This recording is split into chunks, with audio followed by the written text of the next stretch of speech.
Good evening, Christina. Change your mind, Mr. Reid? Do you need any assistance, Miss Popper? It depends on the price of your medicine. I am shocked that you would think I am that sort of man. Forgive my suspicion. I'm so used to liars with good manners. Thank you, sir.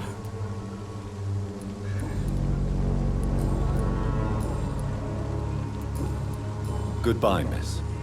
Take care of yourself as best you can.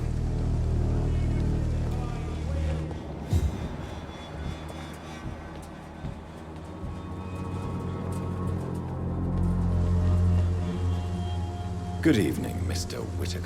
It's Father Whitaker, my son. So, are you still lost in your rational delusions?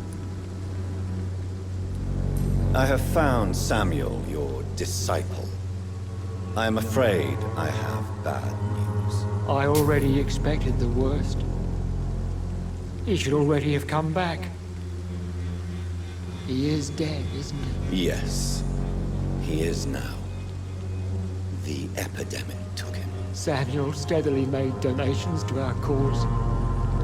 He would have rewarded you himself if you'd found me in that awful cemetery. Please accept this money.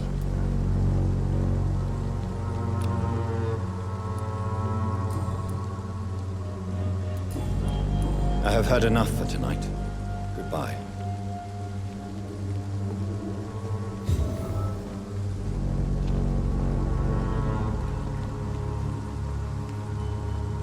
The walls of your home will not protect you, for there is no protection.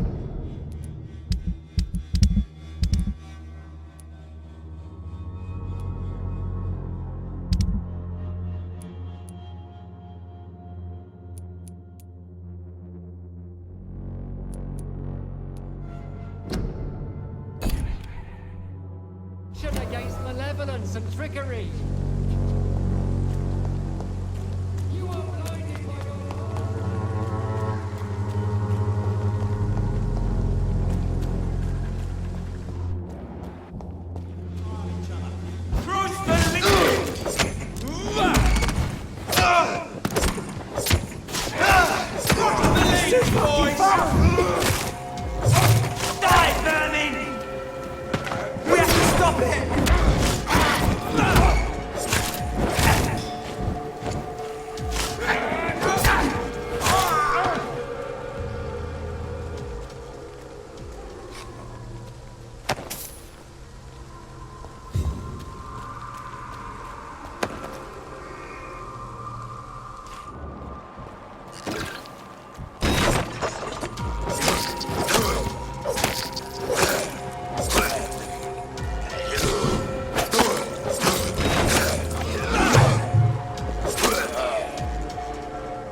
This could be the box Lewis thought he lost.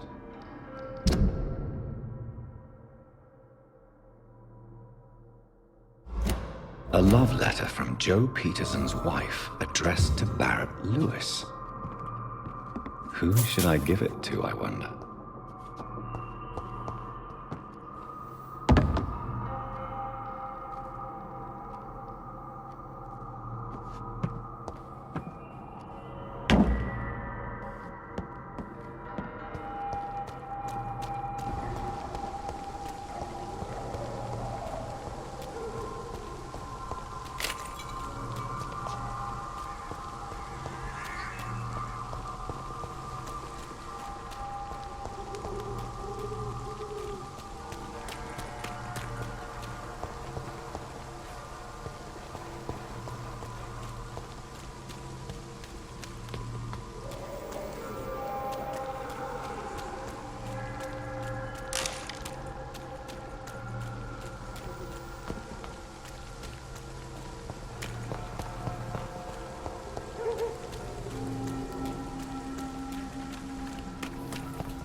Look the other way this week, Joe. Come on, we can sort it out, right? It's not my call, Barrett. You paid one. Fancy buying something, sir? You never lose your focus, do you?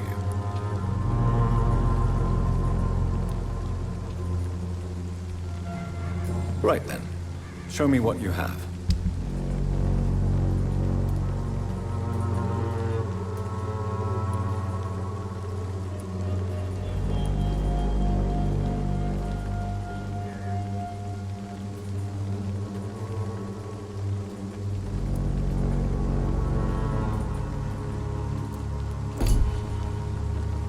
Fancy buying something, sir? You never lose your focus, do you?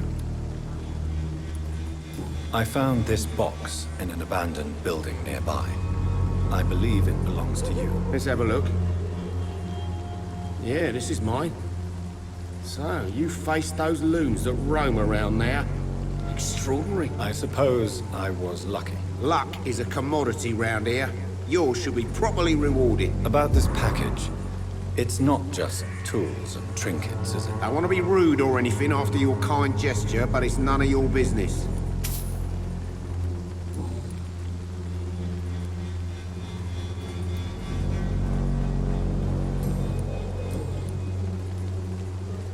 Barrett, you had an affair with Joe's wife, didn't you? Yeah, I did. She's the only woman I loved. My first regret is that she stayed with Joe after Harry was born. The second is I never shed a tear when she died. Did you ever try talking to Joe? Never. But I suspected he knew everything, even without knowing it. And he decided to make me pay in his own way. Do you mean you're Harry's father? No one will ever know for sure. And it's better that way. And I don't believe I'd have been all that bad as a dad.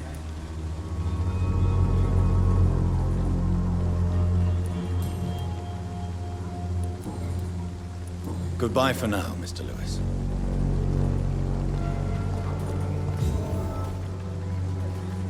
You again? What do you want this time?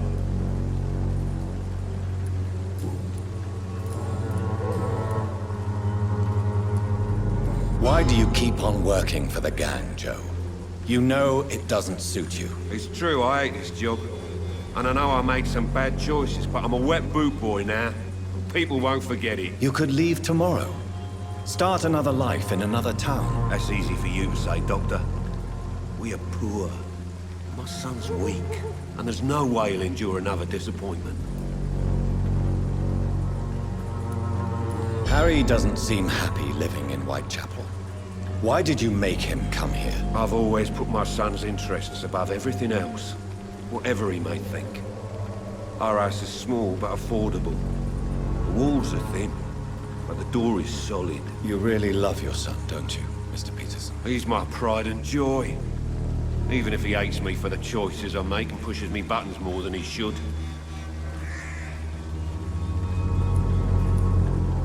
Do you have any regrets? Only one. Not to have my beloved wife by my side. She died when Harry was little. My sweet Jane. She gave the boy confidence. Since the criminal nature of your job means you could be arrested, are you not afraid of what would happen to your boy if you were? No one will ever take my son away from me. If that ever occurred, I'd hunt the bastard down and rip off his head with my bare hands.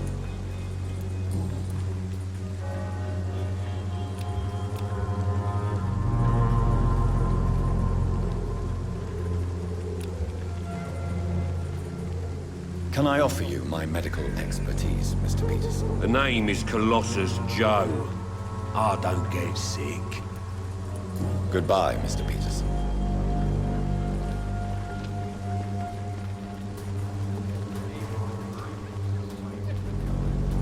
Fancy buying something, sir? You never lose your focus, do you? Do you need help, sir? I only need you to purchase something from my shop, sir.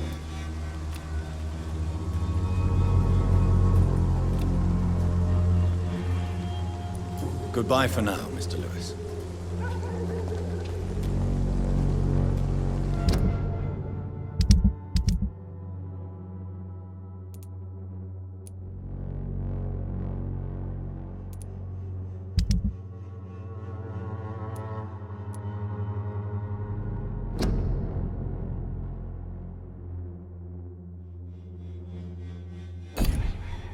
I know it's hard to believe, but this district has always been wretched.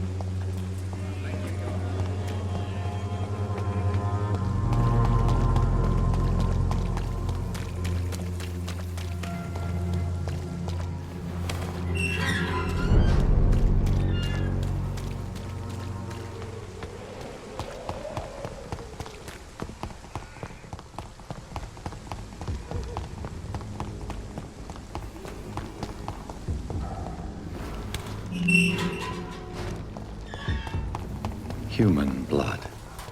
Whoever left these marks did so deliberately.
Good evening, Milton. Good evening, Doctor. Still trying to save lives?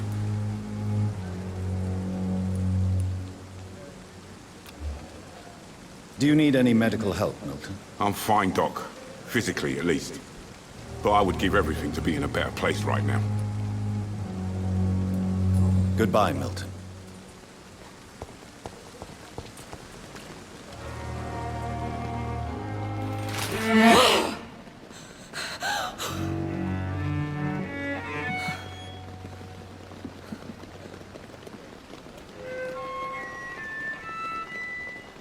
I would ask you to avert your eyes, sir.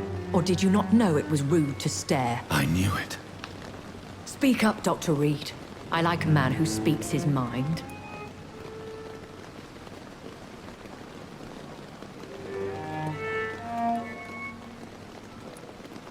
You killed him. He trusted you. And you killed him. Spare me your sarcasm, Jonathan. You are but newly born in this world.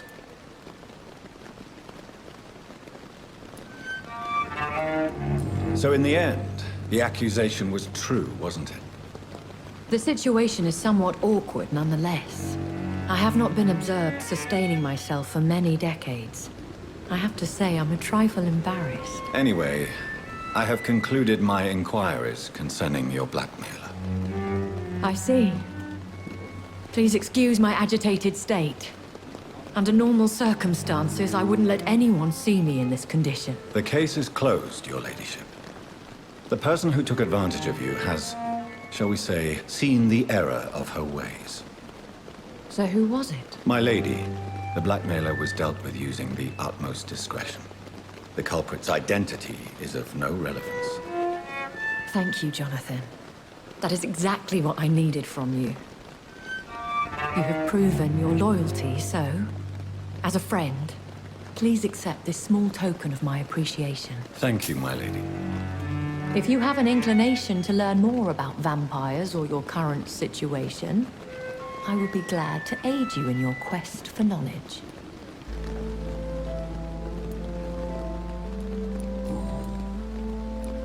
I've been hearing a voice talking in my head.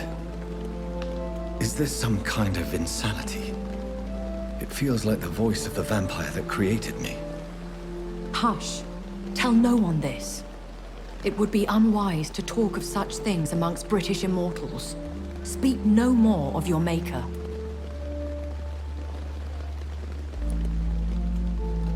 How could this cause offense? Only the powerful immortals can mentally call to their progeny. No vampire or hunter will sleep easy, knowing that an unidentified elder is stalking the streets of London. Excuse my forwardness, but are you my maker? Me? Goodness, no. Only a foolish immortal would create a progeny without taking precaution, and I'm no fool.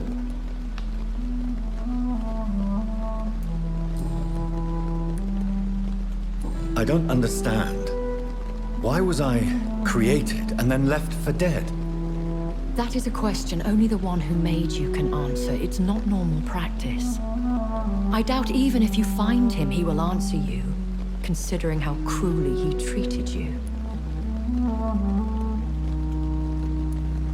I'd like to avoid creating another vampire by mistake anyway. Tell me, how is it done? The process is dangerous. It could even kill your potential progeny. If you did decide to sire an offspring, they must drink of your blood, Jonathan. So me being a vampire could have been a mistake. I very much doubt it, Jonathan.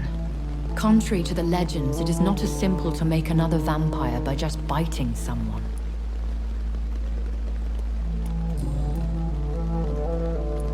A vampire? Is that what I am? What we are?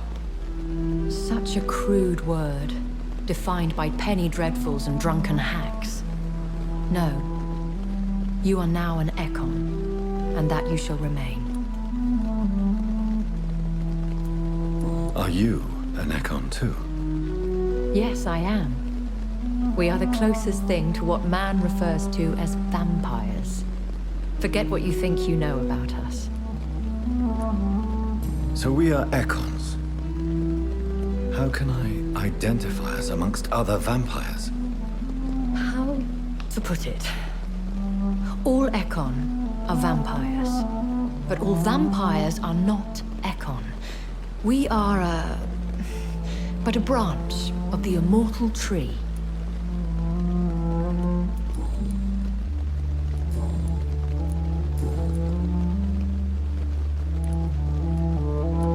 Why does Dr. Swansea allow you to feed on the patients of the hospital? Dr. Swansea is a good and compassionate man. He is trying to find a solution for our hunger. Until that happens, he is clever enough to understand that I only feed upon the dying. What do you know about this Brotherhood of St. Paul's Stole? The Brotherhood is well known amongst London vampire society. As long as our kind is discreet, and as long as they do not interfere, we have come to a mutual understanding. And no one suspected you of the murders? As you well know, suspicion has recently fallen on me of killing for pleasure. But you have my word, Jonathan. I take no pleasure in taking a life. I know this is beyond the pale, but may I inquire your age? Really? And I thought you were gentlemen. If you must know, I'm 27. I've been 27 for a long time now, and 27 I shall remain. And who bestowed upon you this eternal youth? My maker. He left this isle a long time ago. Very well. But I believe there is more to this than you are saying. A lady has to have some secrets.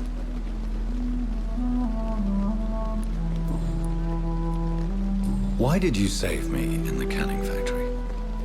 I could hardly stand by and watch such a promising young blood as yourself be torn to shreds by some gutter scowl. William Bishop wasn't the vampire that created me then? No, Jonathan.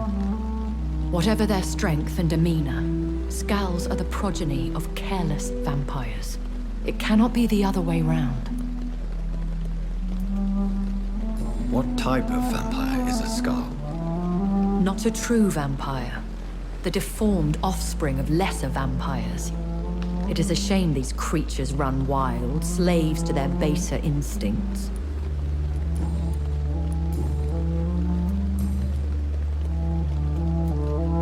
Are there many vampires here in London?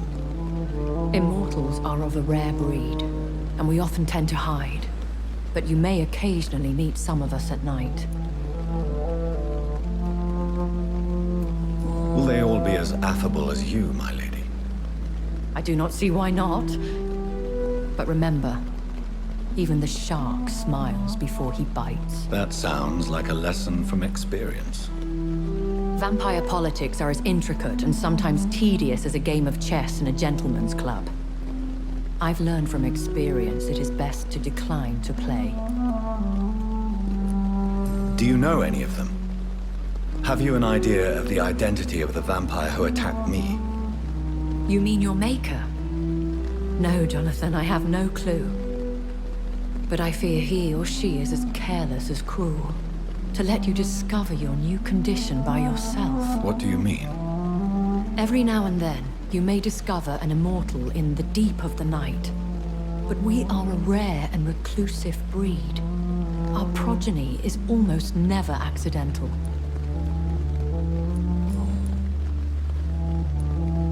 I've been away from London and England for 3 years. This isn't the city I remember.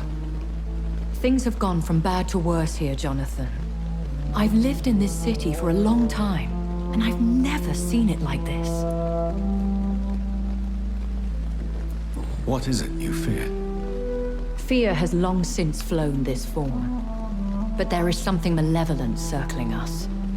I feel fear is merely waiting in the wings. The Spanish flu has hit London that bad. Yes. But it's not just that. I've heard things. Things I've not heard for a very, very long time. There are whispers in the shadows. Something far worse than the Spanish flu is here in the city.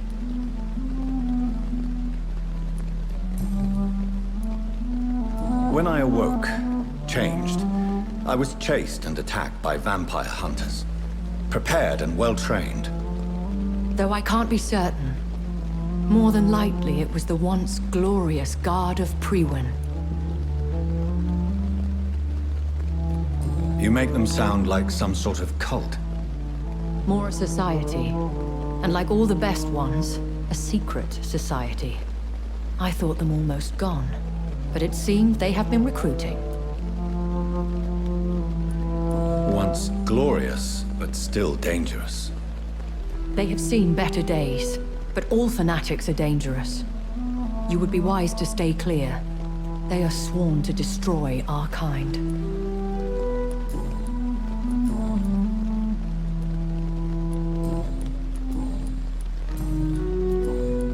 I bid you farewell, for now, my lady.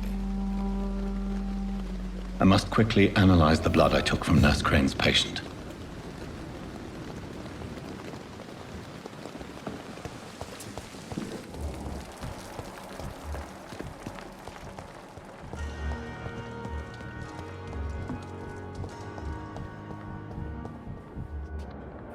Good evening, Nurse Hawkins. Good evening, Dr. Reid.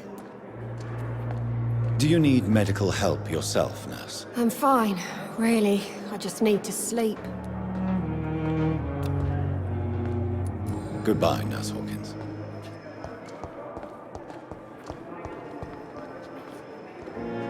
Good evening, Mr. Elwood. Evening, Dr. Reid. Soldier, do you need assistance? I'm fine. Just do something for this pain, will you? That's all I'm asking. Goodbye for now, Mr. Elwood. Simpletons, these nurses. Hello again, Dr. Reid. I feel better already. Can I go soon? What is the general situation in the East End docks? The situation has always been tough, with a lot of tensions between the gangs and the dockers' trade union. The wet boot boys are very nervous since they lost their leader.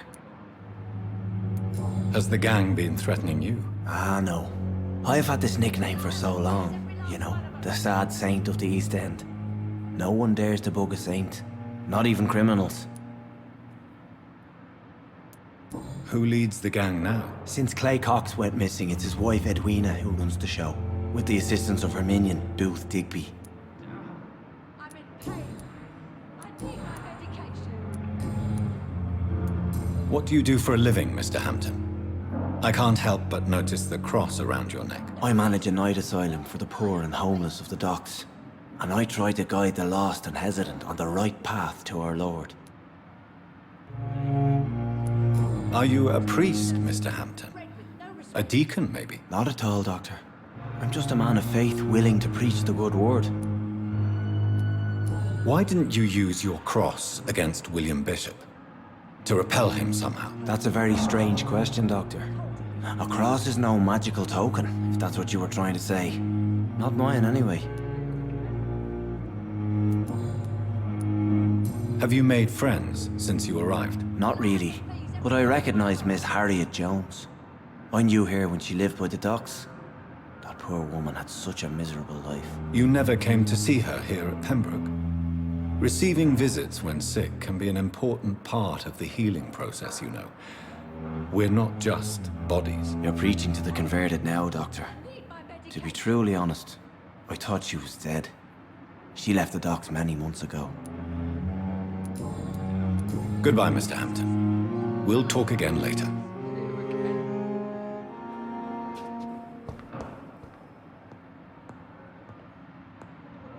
Simpletons, these nurses. Bred with no respect.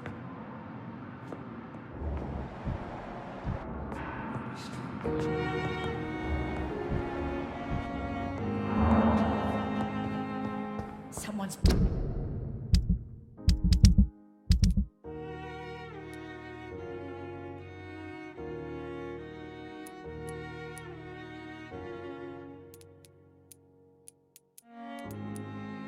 Poach my blanket.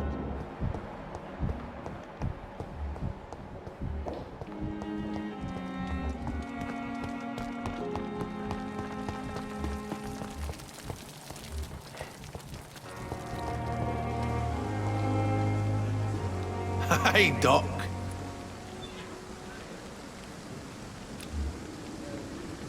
You're lucky to be alive, Mr. Cox. I hope you're starting to take better care of yourself.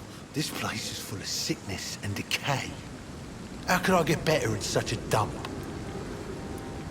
Consider yourself lucky that I'm treating all of my patients equally. But don't push your luck. Don't play the innocent with me. I'm sure you have good reasons to act this way. And also weaknesses that can be exploited. You're lucky to be alive, Mr. Cox. I hope you're starting to take better care of yourself. Of course. The sooner I'm able to leave this damn place, the better. I'll leave you for now, Mr. Cox.